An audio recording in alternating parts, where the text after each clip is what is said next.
Hello guys, and welcome back to Joe's Ventures, and today we're going to be doing part 12 of our Jurassic World Evolution 2 mod spotlights, where we take a look at some of the wonderful mods people have been making and compare them to their real-life fossil counterparts. And today, we've got a couple new animals, but we've got a few remakes as well, so we'll be going through a bunch of different cool little things. I'm really excited to get stuck through this. Even we've got a really cool, interesting edit coming up near the end, which is kind of really cool, and I'm gonna keep it a secret. I thought I'd give you a little spoiler, but I'll give you a secret. Keep it a secret. So let's start off with Goyocephala. So this is by Feilong, who's kind of decided to make his own little different animals and kind of little remakes, but I'm really excited to get stuck into this one. Replaces the Homocephala, of course. So yeah, let's get Goyocephala.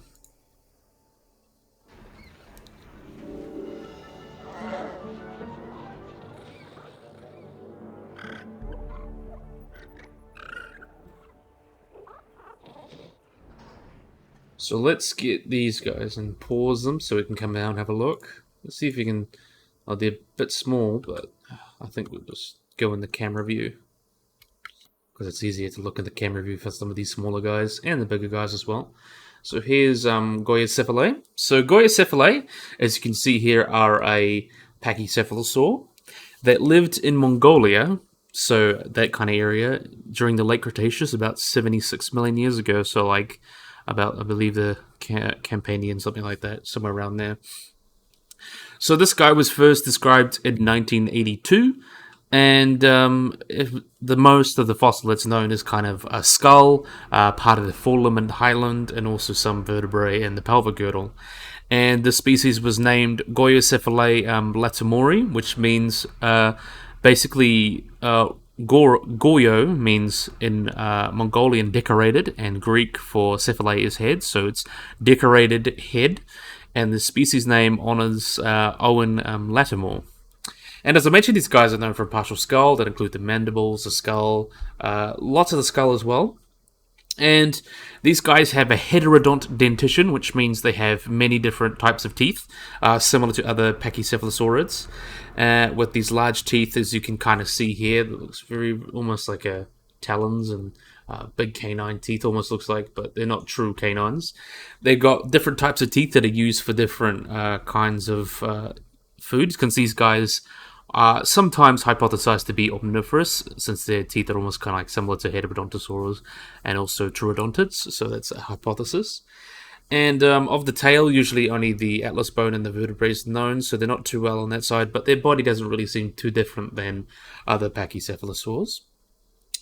And one cool thing that I like is that they Furlong added these quills here, which are evident on some ornithopods, which really makes us question whether feathers were a basal thing to dinosaurs, or even pterosaurs dinosaurs in a group called Ornithodira, or if they just evolved separately. It's a really interesting question that we really don't have the answers to, but we know that Psittacosaurus, which is a relative of this guy as well, since they kind of split. Well, they're kind of relatives, but they're both in the same kind of group of Mesopolia, which has ceratopsians and pachycephalosaurs. I believe how you pronounce that. But there are other ornithopods such as Tianyu that have quills and feathers on them, and even their ornithopods. So it's really interesting to talk about the evolution like that.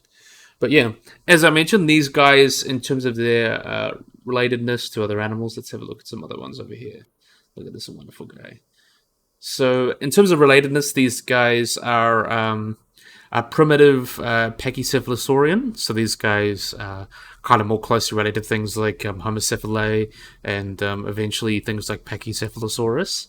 And as you can see, it's kind of named that because it has this quite flat skull, and some other differences kind of distinguish it from Homocephalae. But however, actually, it typically finds that Homocephalidae, which is the family group, is actually paraphyletic. So that means typically these guys are just a really basal paras Pachycephalosaurian. So they're kind of just really basal to that tree. So they're one of the earliest relatives of animals. Like Homocephalae, they are still, I believe, which is very interesting. And yeah, just really, really cool animals here. And it seems like the positioning of all taxa that you have here was in Asia would be more derived to support that Pachycephalosaurians kind of evolved in North America and where they retained greater diversity before they migrated into Asia.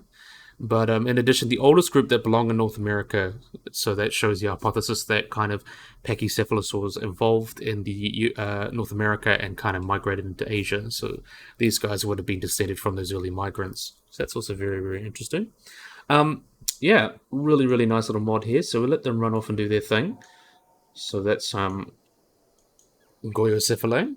Next, we've got a couple of like paleo edits by OG Bear, so we've got a few of those. And we've got everyone's favourite little Anki, Krytnasaurus.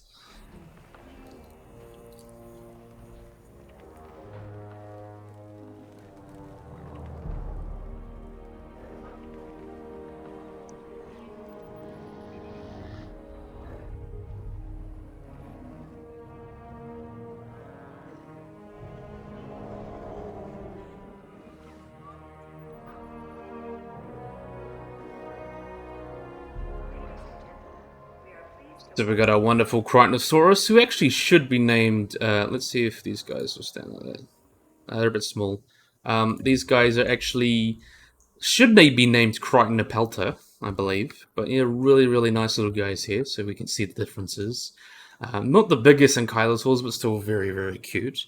We can see a lot of the changes here. Very triangular skull. I think this is... we don't have too much from this guy, but this is still relatively well known in a lot of places. So a lot of the specimens that we see have this like really triangular skull here, as you can see. It looks really, really nice. The digits are wrong. And I think with the... Where's the gargoyle? Goyocephala, I mean. Yeah, these guys have kind of the right digits, but these guys do not. So the first three digits would only have the claws. Same with these guys here. We can see a lot of the changes. The neck's been thinned out, and so is the head. Not really had the biggest head. And then we have this small little tail club here, since these guys are a really interesting little group of ankylosaurs. So I don't want to get too much into its phylogeny, because I'm pretty sure these guys, because these guys were found in China, in the Liaoning province of China, and they've been misassigned and stuff, and I've called Krytnapelta. But yeah, still a really, really cool little guy here. The specimen is known from two specimens with two neck vertebrae, back vertebrae, with some other bones. But it seems like these guys typically kind of live this size. And they were quite small too, about 3.5 meters long, not the biggest ankylosaur. But we can see these large plates here that kind of give it its charismatic name. Really, really wonderful guy here. With that charismatic look, I mean. And yeah, it's really cool that we got a dinosaur named after Michael Crichton, because he obviously made the franchise possible. And yeah, look at this wonderful. I'm a big fan of how he changed it. We don't really have much, as I mentioned, from Krytnapeltis, so we really don't know how well it looks. But from the reconstructed skeletons, it doesn't look too different from your typical ankylosaur. But yeah, we've got these large rounded plates and some going down there as well. Really, really interesting. I'm a big fan of how this guy came out. So yeah. Wonderful, wonderful. So let's let these guys walk out. Remember, these guys were done by OG Bear, and OG Bear is going to be doing the next few. Well, he's not making them now, but they're going to be the next couple edits. So let's just wait for them to move and do off their thing, go off and do their thing. Sure that they're not blocking the. Okay, so let's have a look at our next kind of edit. We've got the Chungkingosaurus. So really, really wonderful animal here.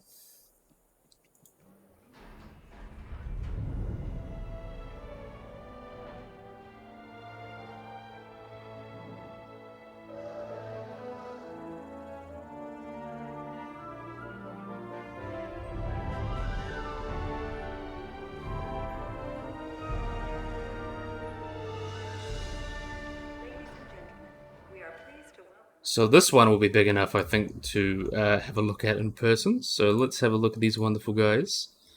So even though he's a bit smaller, still really, really cute. So Chungkingosaurus are one of our favorite early stegosaurs that was in the group Huancosauridae, so one of those really early stegosaurs. And these guys were actually, as you can see, one of the smallest ones. These guys got about 4 meters long. And what really set them apart is they have these three thagomizers there. I think in here they even put like four, and they even make they have three sets of thagomizers on which look like a pin cushion. So it's very, very interesting. And also they have these large shoulder spikes. And these guys lived in China as well, about the late Jurassic, about the Oxfordian, and would have lived with animals such as Mamenchisaurus and animals like that. So yeah, some of the edits, as we can see here, it's really just got really big edit. We can see like some of the heads changed, the neck's got a little bit. Just doesn't feel quite big and bulky and weird. It kind of feels like the real animals. Some pretty minor edits, as you can see here. You can see the edits around the face. It's got a little bit of a dewlap going on, which we think that a few stegosaurs had. Generally, it's just not quite as fat and round. It looks just more like the real animal. Kind of, as I keep mentioning, the toes are wrong, but all that. Really, really nice. We can see some of the edits on the plates there. Just looks more like the real animal. I think the animal should only have 3 pairs of thagomizers, not 4. But I think that still came out rather nice. A really nice little edit here. Just looks and feels a lot better. Some better edits on the legs, as you can see, kind of to better fit the musculature and how we know dinosaurs would have looked like that. Some pretty minor edits on this one, but I think they all come together to make a much more realistic looking animal, as you can kind of see here. So let's let these guys move off and do their thing. So next we're doing like lots of C's because we got Chungkingosaurus, Krytnasaurus, and next we have got a sauropod. We've got Camarasaurus, who got a really nice edit.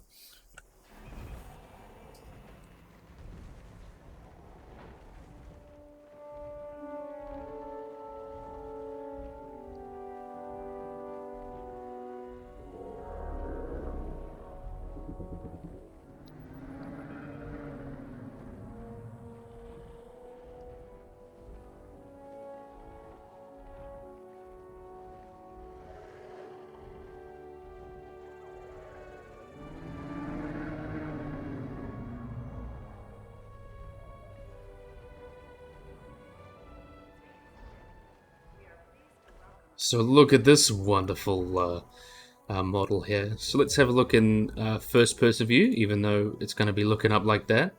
I think we'll just go into camera mode. It's a bit big, but we can see some of the wonderful additions there. So let's go into camera view so we can see our beautiful Camarasaurus.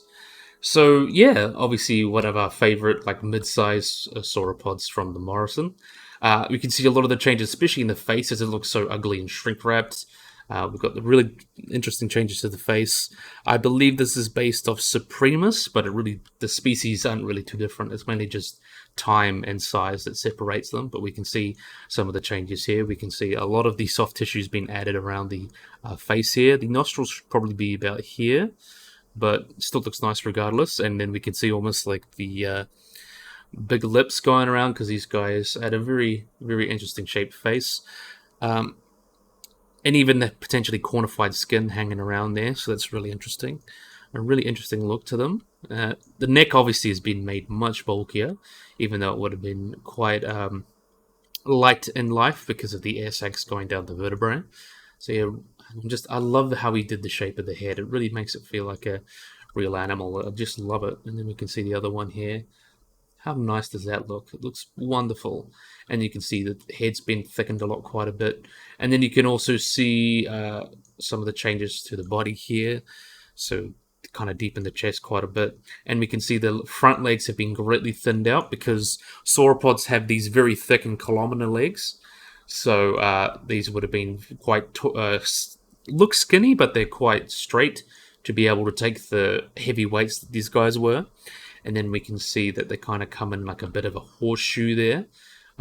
But reality, there would have been no nails. It would have just been a fleshy hoof with potentially a dew claw, but that's probably about it. But you can see the thinned legs really help make it look much more realistic.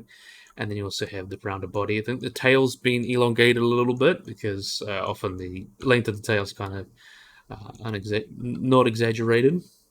And we can see the large feet here, since they had big back feet like a tortoise. They would have had these 3 big claws here. They would have been turned to the side, as you can kind of see there, which would be used for like digging, especially if they're laying nests and things.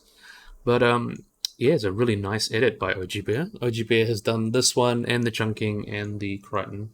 They're really, really nice. I'm a big fan of this. I'm just in love with like the face of it. It just really looks like the real animal, and I think that really makes it look more unique. And I love the skin as well. I think the skin came out rather wonderfully on this guy. So yeah, big fan. Let's see if he moves his face in the sun so we get a better look like that. Yeah, look at that.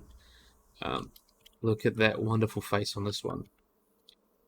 Love the pattern. And I like this. I think the eye fits it quite well as well. So yeah, really, really nice. Big fan. See some of the wonderful changes on these guys. And you can even see with the feet there, you can see the changes. The feet have been greatly shrunk. Not very elephantine. Really wonderful. Okay, so now we're going to be moving on to the carnivores. So next we have got Coelophysis, a really nice little guy that's had some edits.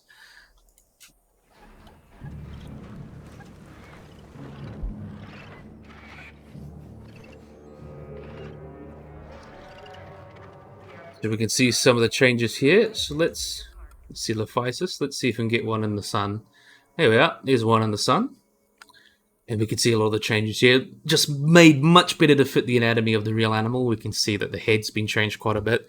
They almost have this like long, kind of almost crocodilian look to them with the thicker neck and the longer arms. These guys were one of the earlier dinosaurs, so they had this very distinctive look to them.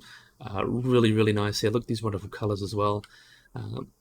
That one looks nice. So the changes to this face to better fit the anatomy. Also, the hands have been pronated as well, so it makes it look so much nicer. I really like how this green one came out. Reminds me of the Walking with Dinosaurs one. But yeah, look at that wonderful guy. You can see the face has been changed. We'll head out and go into camera mode to get a better look. I think will also help. So you can see some of the changes here. The head as well, the neck's been elongated, and the mouth. They've almost got like this hook jaw that almost looks like it probably helps to eat slippery things, just fish or small animals, things like that, with this long, like S-shaped neck that's very bird-like. That even shows that early in their evolution they often looked quite bird-like. And we can see the wonderful arms down here with the 4. Is it 3 or? Yeah, it's only 3 here, but they should have 4 fingers, I believe, with like a small one there, unless it's covered in skin. But a lot of these early dinosaurs potentially had like 4 or 5 fingers, which some kept, like the Abelisaurs and things like that. And then we have Ceratosaurs, which are Abelisaurs. One and the same pretty much, just the bigger group of Ceratosaurus includes Abelisaurs. But anyway, we can see some of the changes to the legs here. It looks much more drumstick-like. Big fan of that. And then we can see the elongation of the tail. It looks really, really nice. Some really minor edits, but I can see some changes to the skin as well. Just really makes it feel much more like the real animal. So I'm a big fan of, obviously, these kind of edits. So yeah, big, big fan. So OG Bear did a wonderful job with all of these and these other edits. Big, big fan. So let's them run off and do their thing. So move away from there because I want to use the thing there. So next we've got Carnotaurus. So everyone's favorite horned meat-eating bull. So big fan.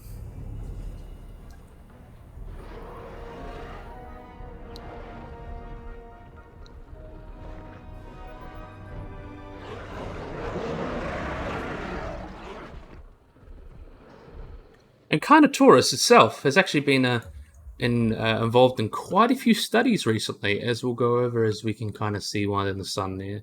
So let's have a look at this one here. I'll have a look at which one has the best skin. Kind of like this one. So let's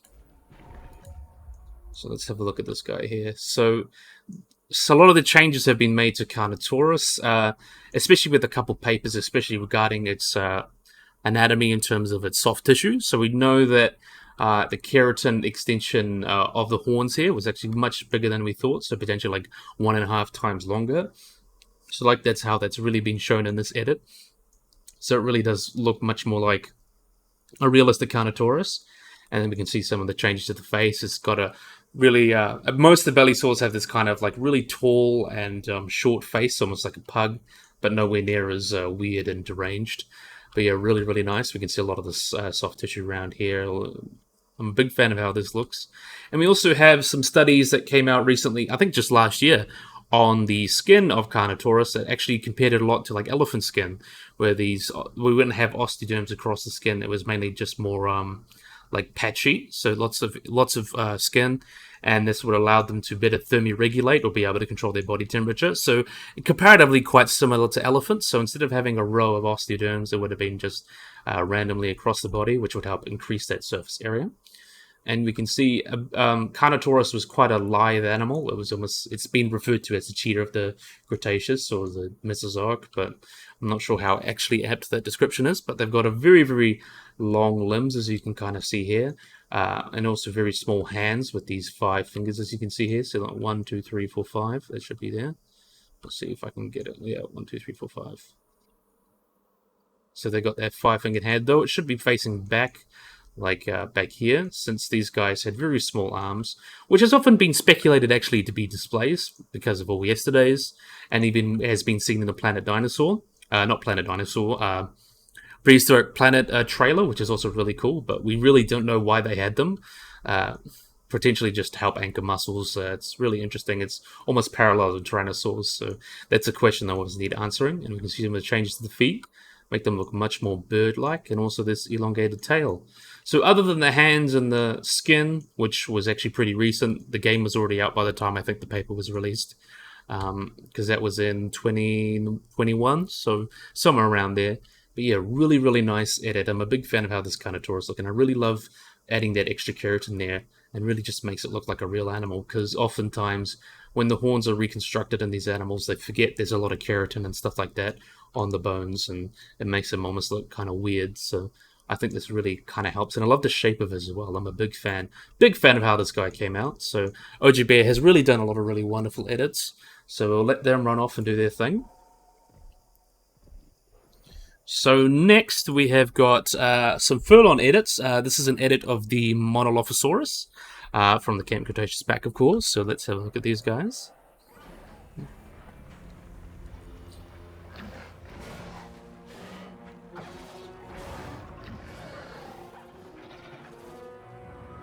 Oh, these guys are all the same skin. I didn't mean to do that, but we can have a look at the changes here. Here's some changes. We'll have a look in the camera view. Here's some changes here. Are they all standing on the side there? I want to get one that's just standing straight. So that's it.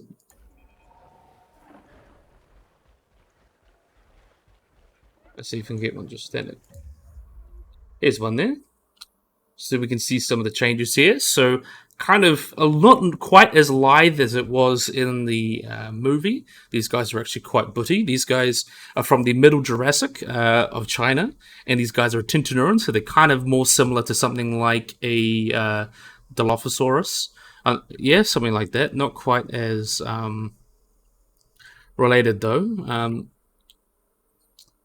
So kind of that really early sort of Carnosauria, so early relative of things such as Spinosaurs and Megalosaurs, things like that. So kind of between the groups that became obviously things like Coelosaurus, so ornithopods, tyrannosaurs, birds, and then other things such as Spinosaurs, Megalosaurs, and Allosaurs, and even Carnotaurus. So that's kind of that big split there. They were really early in that evolution.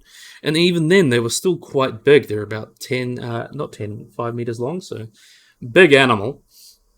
And from the specimens that we have, about 5 meters and about half a ton, even 710 kilograms of some of the larger estimates. And some of the really distinct traits that it have is this crest here. A lot of the early guys had crests, almost like Dilophosaurus, but these guys have this long crest on the maxilla, which seems to run up here, and even may have has been hollow and have grooves in it, so potentially supporting soft tissue structures such as keratin or even maybe some other things, which is really, really interesting.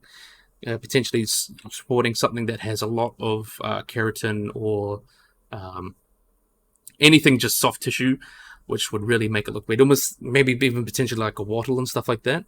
And there actually seems to be areas that show that these were pneumatized, so these guys would have had kind of large air chambers around the head and body and things like that, so they potentially would have been quite light, which is obviously a good advantage as well. And we can see some of the changes to the body here. Obviously, thick head. It's kind of helped with, now we know Dilophosaurus a little better. It's helped with a little bit of the evolution. We know that they're a little bit thick and more booty. And they have this really boxy body here and this long tail. The hands should be pronated like... where are they? Where are the Coelophysis? They should be pronated like they are like here, but they're clearly not, of course.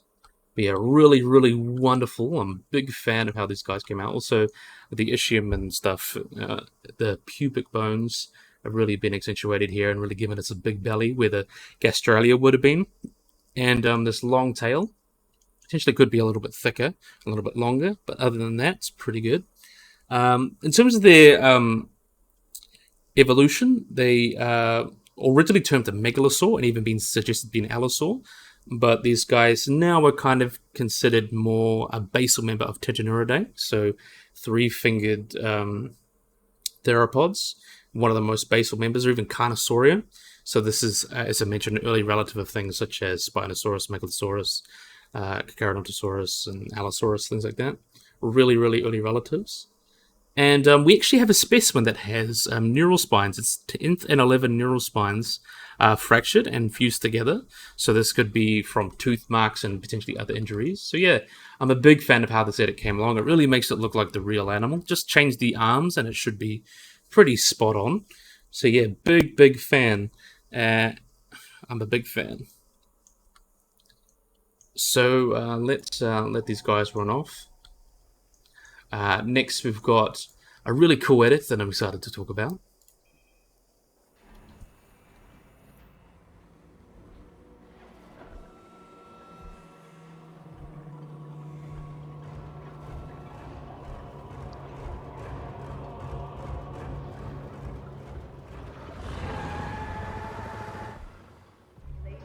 So this is an edit by Feilong, which I'm really excited to talk about. So this is a kind of an edit how it would be if it was more accurate to real dinosaur anatomy. So this is kind of like almost like a little bit of a thought experiment, which is really, really cool.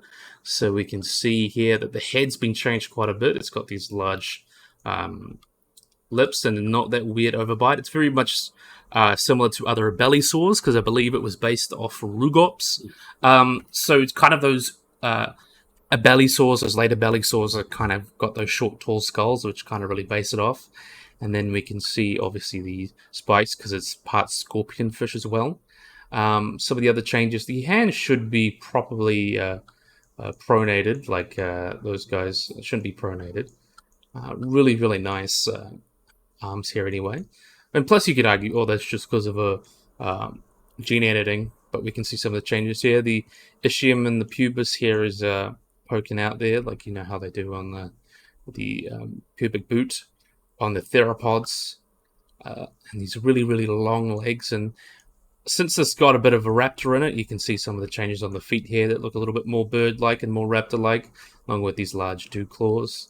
So yeah, really fun edit. I really like the idea of taking a look at like the animals and kind of remaking them to make them a little bit more accurate to how we know them. Probably wouldn't have the you'd have gastralia down the thing, so it'd probably be much more rounded in that area there. So a more accurate version would probably have that. But again, this is like a personal edit, but oh well, just a funny edit just to say, oh, we have a little bit of science in it to make it a little bit more realistic. But I am a big fan of how the design was in general, so I think this is a really cool edit. Big fan.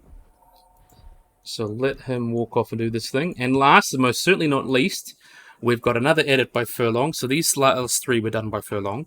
This one was done by Feilong as well. It's a new species. It's supposed to be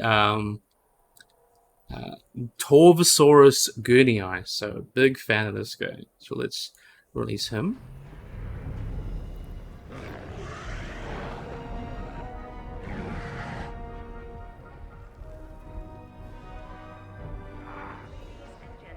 So, really big fan of how...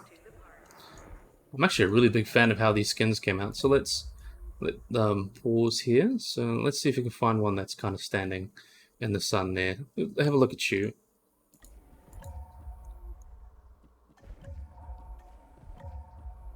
There we are. So let's get into our first person. No, not first person. So you can see this wonderful look. I really love how the skins came out. It really shows that look of Torvosaurus.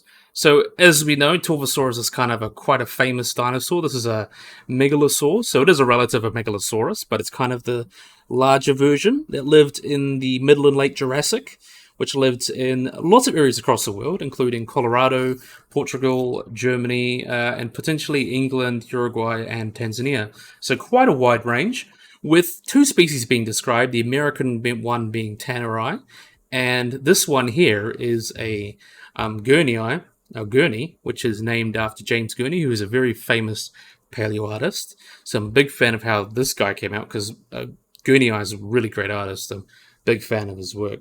And there's a third species that's currently unnamed from Germany, I believe. So yeah, I believe the Portuguese one was found in 2000 and was described in 2012, which showed that the material was not like any other Torvosaurus species. And so pretty much everything that came from Portugal was referred to as T. Gurnii, which is kind of honor of James Gurney, who did the Dinotopia series, things like that. And it's actually the largest theropod known from Europe, which is pretty cool. A really awesome guy here. So these guys are very large and robust, like almost tyrannosaurs before tyrannosaurs. These guys were among the largest land carnivores in the Jurassic, getting to about 10 meters long and 3.6 to 4.5 tons in both species, so very, very large. And some specimens, name is Umarca Rex, have been potentially said to even rival Tyrannosaurus Rex in length, so potentially 12 meters, but again, it's kind of scaling with dinosaurs. It's a little bit of everything. But yeah, these guys kind of big and butty. And these guys, potentially even in the Lorena Formation, we have some really cool discoveries of these guys. There was a number of dinosaur embryos found at this time that suggest that these guys may have looked like Torvosaurus, and it's potentially evidence that these guys would have provided parental care or abandoned them shortly after they laid. We really don't know that, but it's really interesting to think that these guys may have had all sorts of different styles, and it suggests that these guys would have probably bred maybe something like sea turtles, where they kind of lay lots of eggs in the ground and kind of leave them. But it is potentially possible that these guys could have some form of parental care. We really just don't know. So yeah, really interesting. So in terms of the habitat, they would have lived with other large carnivores, such as Weheravinator, which was recently discovered a few years ago. In the Lorena Formation, where this guy lived, Gurnii, these guys would have lived with Camptosaurus, Stegosaurus, Lucititan, which was similar to Brachiosaurus, Dicraeosaurus, Lorenosaurus, Miragaia, Dracopelta, and Draconyx as well. Lots of those animals that lived in Portugal at the time, which were quite similar or even had even the same genus as species that lived in America, since this was not long after the continents Laurasia and Gondwana split from Pangaea, so there was a lot of similar species in these areas. So it's very, very interesting.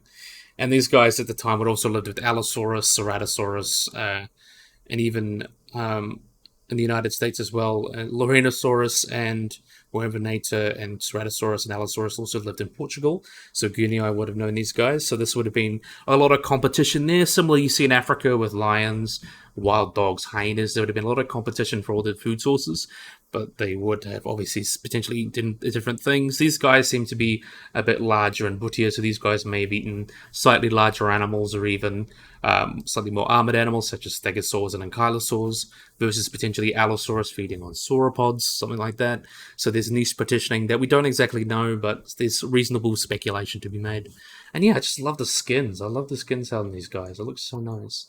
So yeah, big fan of good old Torvosaurus, and I really hope you get Torvosaurus officially, because I feel like it's the only large theropod really missing from the game, and really the only one that could really add in without like some really weird ones.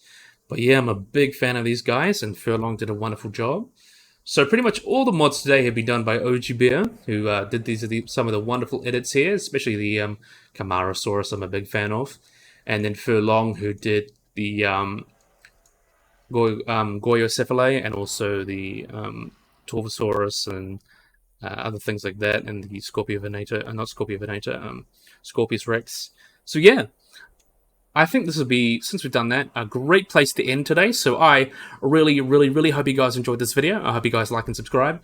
Always remember to hit that little bell icon to get notified about anything. So yeah, hope you guys enjoyed this video. Hope you guys like and subscribe, and bye-bye.